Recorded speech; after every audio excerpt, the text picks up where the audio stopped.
Bonjour tout le monde, je suis Paul Thompson, sous-ministre de l'Emploi et du Développement social.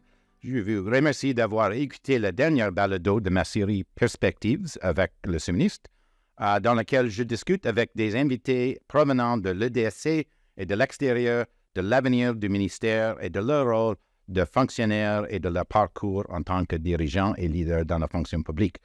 Je suis ravi aujourd'hui d'avoir une collègue comme invitée aujourd'hui, Gina Wilson, est assise en face de moi dans le studio de Gatineau. Gina is no stranger to ESDC. She's a three-timer like me. This is my third time in the departments. We had a little chat about that recently. Anyway, welcome to the podcast, and thank you very much. We were saying that things are so busy these days. This is actually an opportunity for us to catch up as well. Great to catch up with you, Paul. Thank you. Merci pour l'invitation. Comme j'ai mentionné, Gina a travaillé comme 3 fois au ministère comme étudiant et encore de 2003 à 2005, elle a été directrice générale des affaires autochtones au ministère. Et puis 2014-2015, Gina a été sous-ministre déléguée. So lots of rich experience in the department. There's something about this place that keeps people coming back. I always thought. And anyway, I'm thrilled to be back in the department and want to delve into a bit your leadership journey in the public service, including maybe some of your reflections. So great to be getting underway. Maybe we'll start with the early days of your career. You started in the federal public service in the mid-90s. What type of work were you doing at that moment? What were your thoughts? What drew you into the public service at that point in time? Yeah, I'd love to talk about that, Paul. And I just want to say there is something about this place that brings me back here. And every time I walk in the doors, I kind of feel like, oh yeah, this is just it's a bit of a homecoming, but it's just nice to be here. So before I joined the public service, I was in the public service, the First Nation public service, actually. Yeah. So I worked in my community, Gitigan CB, whose territory we're on today. I just want to acknowledge that, but also say that I spent about 5 years working there. It was right after I got out of university. I had a degree in social sciences and wanted to go home, wanted to contribute. So I went home and I worked in health and social services. So I was a child welfare director, I was a health director, I was a director of a treatment center, and worked on essentially community development. So that was my first peek into First Nation public service. And it was at the front line. Yeah, so very on the ground experience. Yeah, very front line, and my hat is off to people who work in the front line because it is the toughest jobs ever. Quite frankly, everything else has been pretty easy ever since then. So that was my first stint, and then I went to work for the Assembly of First Nations. So a lot of people don't remember these days, but Ovid McCurdy was a national chief. You and I would know that once upon a time, and so I was his chief of staff or CEO. It was kind of a combined role at the time. And I spent about 5 years working on national First Nation issues. So that was what I did before joining the federal public service, and actually didn't think that I would join the federal government because I just finished actually organizing anti-government protests. And yes, you still can get a secret top clearance if you organize a democratic protest. So that was actually an interesting turn of events for me. Oh, that's great. So that combination of some on the ground experience, and then at the policy level in First Nations, and then the leap into the public service. Yeah, exactly. And I would say when I worked at the treatment center as well, I kind of worked with the Algonquin Nation, so a little bit of kind of regional experience too. So again, a bit of a different perspective, but yeah. So jumping into the federal public service made sense at the time. That would have set you up well, I imagine. Yeah. Je demande habituellement à mes invités les conseils qu'ils donneraient aux nouveaux fonctionnaires. J'aimerais vous poser une question légèrement différente. Quels conseils donneriez-vous aux fonctionnaires en poste depuis longtemps ou depuis peu qui veulent changer les choses de l'intérieur mais qui sont confrontés à des obstacles? So how do you think newer public servants could be dealing with some of these challenges? C'est toujours une question intéressante quand vous avez une occasion de réfléchir à votre carrière et comme un nouveau fonctionnaire. Premièrement, peut-être la première chose est de communiquer up and down and sideways. Assurer que votre vision est toujours à votre avis. Aussi, peut-être un autre morceau de conseil est prendre le temps pour votre santé. Mm-hmm. So I always talk about wellness, always talk about, particularly from an Indigenous employee perspective, making sure that that one has a trauma-informed approach. One is thinking about their wellness, and I think that's relevant for all young public servants as they get into to their roles. I'd also say c'est important de travailler avec vos passions en avant. So making sure that your passions are part of your work, mm-hmm. making sure that you jump into areas that you're interested in, but also being open to all types of opportunities. So being open to opportunity means sometimes actually taking jobs that you're not familiar with outside of your area of comfort. So those are some of the pieces of advice I would give. One more thing I would say, Paul, and this would apply, and we probably have both done this, is to watch other leaders. Yes. Watch other leaders. Take notes of the leaders you admire. Take notes of leaders you don't admire a little bit. And I actually used to kind of watch leadership quite a bit when I was younger. And in the back of my notebook, I would actually say, don't do this, don't do this. Yeah, exactly. Because you run into all kind of people. And I think it's the best thing to do is to actually want to emulate leaders you admire. Yes. And have but have your own perspective that comes to that as well. You can't artificially be someone else, take on a different style that's not authentic to yourself. But you could learn from others, right? And so we're always learning. So I'd say watch other leaders. That's great. So recently, we had our most recent National Day for Truth and Reconciliation. You've played a tremendous leadership role in the public service community on including your Many Voices, One Mind initiative. Like to think we're making progress in advancing reconciliation, thinking about important concepts like allyship and decolonization. Could you maybe share your perspectives on whether you think we're making progress and how, and the work that remains to be done there? Yeah, well, I joined the public service about 8 or so years ago, and I would say it's a much different place than when I joined. So at the time, there was actually not that many women leaders, quite frankly, or executives. There was very, very few, maybe a small handful of Indigenous leaders and executives in the public service. And now we're talking about a completely different world.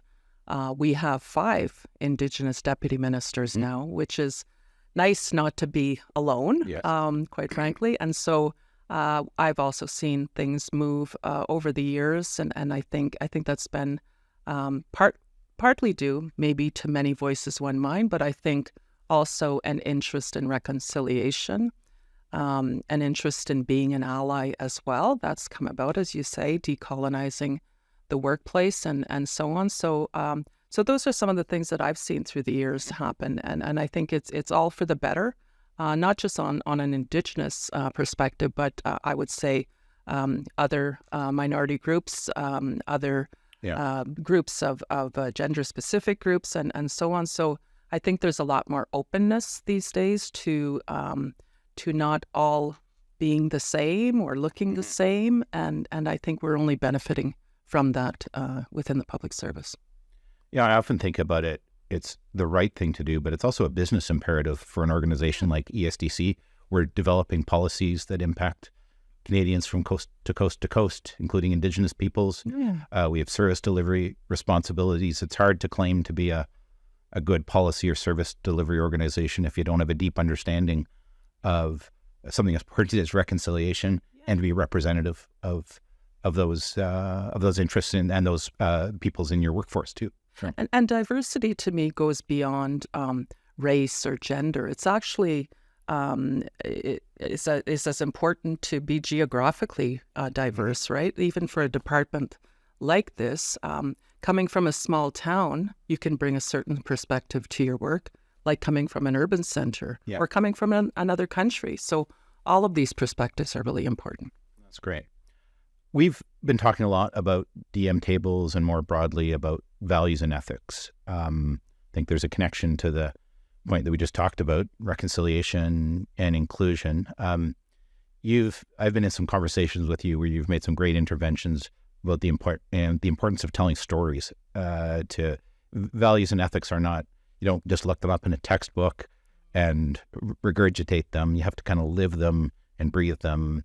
Can you maybe share some of your thoughts on the importance of storytelling? Yeah, well, I'll tell one story and then I'll talk about storytelling. So I actually thought when I joined the public service, again, very early on, that my own values wouldn't align. So I thought this would be an interesting kind of experiment. And when I joined, I actually found that my own Indigenous values aligned very well with public service values. So respect, for instance. The grandfather teachings. That's an absolute teaching. Respect and courage and, truth to power, for example, honesty, those types of things. So I found my own values aligning really, really well with public service values, probably why I've stuck around for 28 years or so. But yeah, storytelling. So I think we're at a place where, as a public service, we're starting to ask ourselves whether we are passing on the values and ethics effectively to the next generation. Mm-hmm. And the pandemic didn't help in that regard. I mean, we certainly became a little more unattached to one another. But I would say, for instance, in my culture, Indigenous culture, when you want to pass on teachings or values or ethics or ceremonies or what have you, you do that through storytelling. So an elder will actually talk about a value and talk about a story associated with a value. Or your parents will talk about some kind of teaching and they'll pass that on and they'll do that through stories.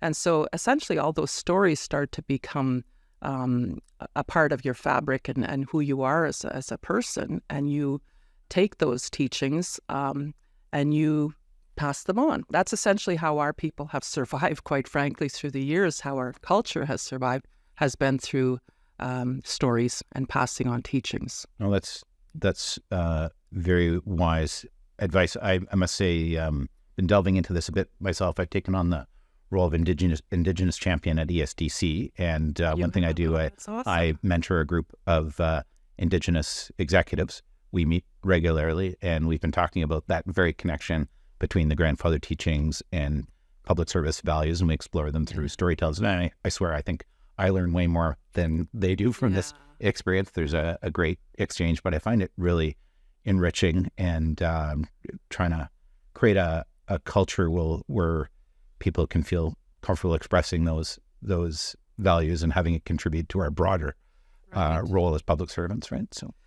Yeah, and I have to say, Paul, I've always appreciated your interest in this area, and I think when we worked together here in this department, you had that responsibility as an assistant deputy minister, and you really took it to heart, I would say, before the whole discussion around reconciliation began. So I think that's great, and I think mentoring like that is really an important part of Many Voices, One Mind or reconciliation. Yeah.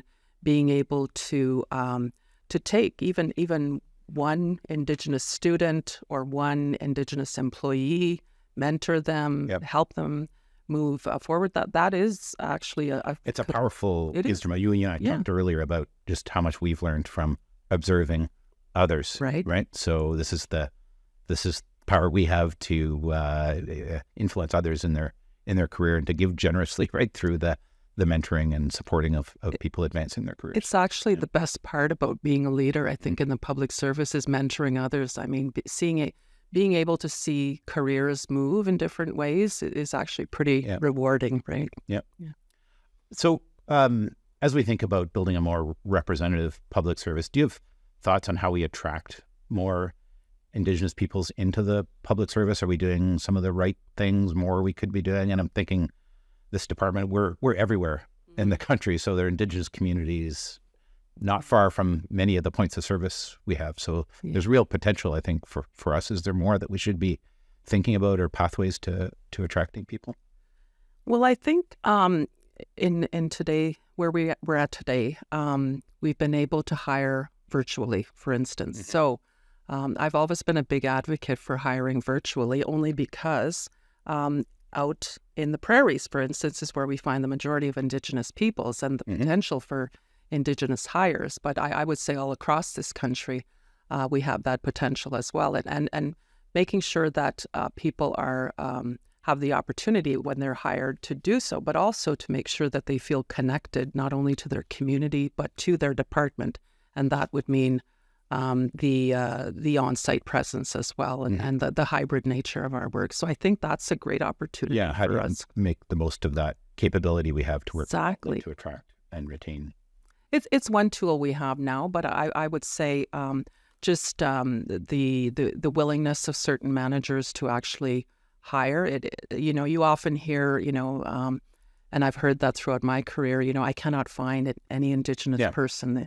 Well, you haven't looked hard enough. You haven't looked hard enough, quite frankly, because they're out there. And right now, we have so many Indigenous young people who are just so talented and creative and have educated and experienced that there is a pool out there. And we've got a front row seat on that pool in this department, running, as you remember from your days running the program, the Indigenous Skills and Employment Training strategy, right? Yeah. There's over 100 service delivery organizations across the country, Indigenous-led, that have this pipeline of talent that we could be tapping into more. Or you have this incredible program called the Indigenous IT Apprenticeship Program. That's a great program. That is a best practice. That has moved mountains and has created all kinds of strategies to remove barriers for Indigenous peoples, and it's doing a terrific job. Yeah, no, there's some great leadership in the department to get that going. It was underway before I came back. But James Hefferon. Yeah, exactly. It was James who was working on this. He found a lot of support from his broader leadership team. It was meeting a lot of ESDC needs, and then now has placements all across the government of Canada, which is... Well, I think we're almost into 150 with many departments on board. So, no, these are the things that make a difference. Yeah, and it's tapping into, as you're saying, skill sets that are across the country, maybe in their communities. So a lot of the engagement has been remote, which was you could do with some of these IT positions too. Exactly. So it was a great fit. I agree. Yeah.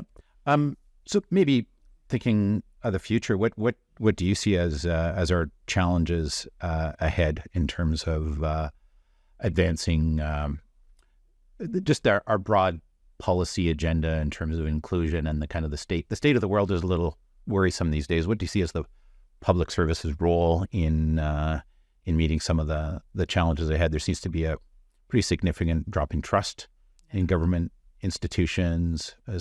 What should we be thinking about as public servants? Yeah, that I watch that too, and I worry about that as well, Paul. Like it's unfortunate that there is that deepening distrust or polarization. I would say because it's these types of worries that worry us as leaders, but also I think the future for all of us. I would say in the public service we have something very special, which is the ability to ensure continuity of values and ethics, for instance. One of those values is, and things we talk about quite a bit, is a call to action, which is on anti-racism, diversity, and inclusion, which is completely tied to our values and ethics.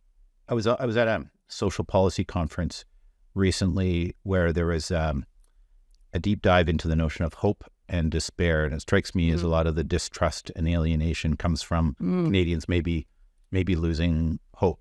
Yeah.